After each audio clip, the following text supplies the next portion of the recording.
Have you ever stood somewhere so quiet that the silence itself feels like a sound? A place where the emptiness is so vast, it seems to hold a life of its own? Welcome to Namibia, where the deserts stretch further than the eye can see, painting the horizon in shades of fire and gold. These landscapes are ancient, silent, and for those who know them best, alive. Among the locals who have lived alongside these sands for generations, there's a warning. It's a whisper passed down long before roads were carved into the earth or maps were drawn. They say the dunes speak. It's not a loud shout, not a clear message you can easily understand. It's something far more subtle, more personal. And if you listen for too long, they say the dunes learn your voice. This isn't just a story told to scare tourists. It's a deep-seated belief, a piece of folklore born from countless nights spent under a blanket of stars, with nothing but the shifting sands for company. The desert is a place of extremes. Blazing hot by day, surprisingly cold by night. It can feel like the most peaceful place on earth one moment, and the most menacing the next. Imagine you're out there, the nearest town 100 miles away. Your only companions are the people you came with, and the endless rolling hills of sand that seem to breathe with the wind. The sun sets, and the world transforms. The colors deepen, shadows stretch and twist into strange shapes, and a new kind of quiet descends. This is when the desert truly wakes up. This is when you might start to hear it. Let me tell you a story that still echoes through the small communities bordering the Great Sand Sea. It happened years ago to a group of travelers, explorers drawn by the raw, untamed beauty of Namibia. They were experienced, well-equipped, and full of that confident energy you have when you think you've seen it all. They decided to make camp for the night at the foot of a particularly massive dune, one that locals called the Whispering Giant. As the last sliver of the sun dipped below the horizon, painting the sky in brilliant streaks of orange and purple, the air grew still. Then, almost as if on cue, the wind changed direction. It wasn't a strong gust, just a gentle, persistent breeze that began to snake its way over the crest of the dunes. And that's when the whistling started. At first, it was exactly what you'd expect. The sound of wind slipping through countless grains of sand, a high thin note that seemed to come from everywhere at once. It was a natural sound, the song of the desert. The travelers didn't think much of it. They sat around their campfire, sharing stories, the flames dancing and casting their faces in a warm, flickering light. But as the night deepened, the sound began to change. It became less random, more structured.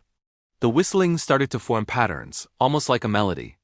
It felt intentional. One of the travelers, a young man named Leo, went quiet. He tilted his head, listening intently, his brow furrowed in concentration. He insisted it wasn't just the wind anymore. He swore he could hear something else hidden within the whistling, a faint, familiar sound. He swore he heard his name. Leo carried on the wind, a long, drawn-out whisper. His friends laughed it off. "It's just the wind playing tricks on you," one of them said, clapping him on the back. "You're tired. The desert does strange things to your mind." They tried to distract him, to pull him back into their conversation, but he couldn't shake it.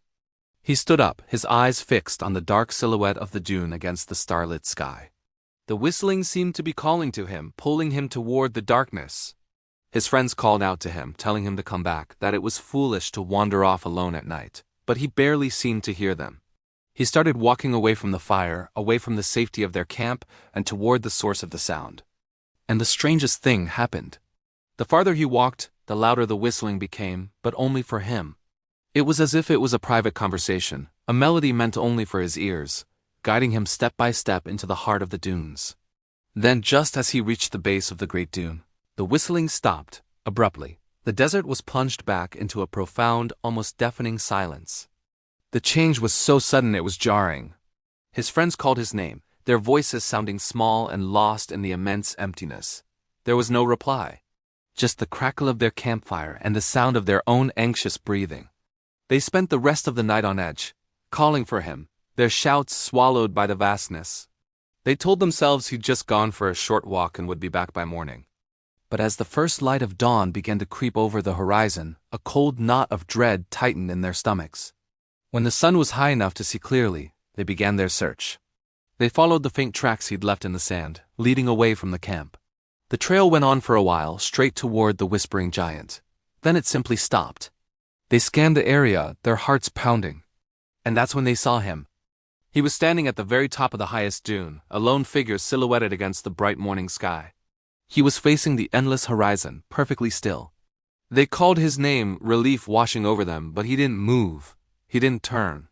As they climbed the steep slope of sand to reach him, their relief turned back into a chilling unease. When they finally got to the top, they found him standing there, his eyes wide open. He was staring out at the desert, unblinking. There was no fear on his face, no confusion, no distress, just a profound, unsettling calm. It was as if he was seeing something they couldn't, something beautiful and infinite. The most disturbing part? The sand around him was perfectly smooth. There were no footprints leading up to where he stood. No signs of a struggle. No trail leading back down. It was as if he had simply appeared there. His own tracks, the ones they had followed from the camp, vanished halfway up the dune. It made no sense. They tried to talk to him, to shake him, but he was unresponsive, lost in his own world. They had to physically guide him back down the dune, his gaze never leaving the horizon. He never spoke of what he saw or what he heard that night. In fact, he barely spoke at all after that. Something inside him had been fundamentally changed. He was there, but it felt like a part of him had been left behind, standing on that dune. This is the essence of the local legend. The old-timers will tell you the dunes don't kill you. They don't want to harm you. They're not malicious. They just keep you. They find something in you they like, a resonance, a name, a voice. And they invite you to become part of their eternal silence. Because once the desert knows your name, once it has sung it back to you on the wind, you never truly leave. A piece of your soul stays there forever, standing on a dune, gazing at the horizon, listening to the quiet song of the sand. So if you ever find yourself in the vast, beautiful deserts of Namibia, and the wind begins to whistle a tune that sounds strangely familiar, maybe it's best not to listen too closely. Maybe it's best to just enjoy the view and remember that some mysteries are not meant to be solved. Thank you for watching. And if you enjoy stories that explore the strange and unexplained corners of our world, make sure to subscribe and hit that notification bell. Until next time, stay curious.